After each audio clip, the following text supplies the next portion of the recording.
পড়ালেখার ক্ষেত্রে বা তোমার অ্যাম্বিশন সাকসেসের ক্ষেত্রে মানে যখন তোমার অনেক দরকার তখন তোমার ঘুমটা হয় সবচেয়ে বড় শত্রু।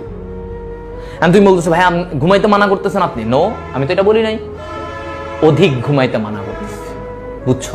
ঘুম আর অধিক ঘুম, প্রয়োজনীয় ঘুম, এদের মধ্যে পার্থক্য আছে। তোমার প্রয়োজনীয় তুমি 6 থেকে 7 ঘন্টা ঘুমাও এনাফ, আমি বলবো। মরবা না, খুব ভালোভাবে বেঁচে থাকবা। কিন্তু তোমরা ঘুমাও 10 ঘন্টা 11 ঘন্টা, সকাল মানে রাত দুপুর মিলায়ে 10-11 ঘন্টা তো ভাই ঘুমাই, ভাই ভাল লাগে ঘুমাইতে, এটা হয়।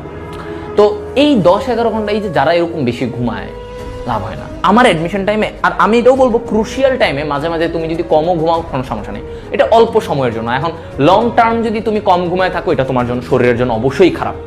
কিন্তু কম মানে মাঝে মাঝে একটু কম ঘুমাইলেও কিছু সমস্যা হয় না। তো আমার অ্যাডমিশন টাইমে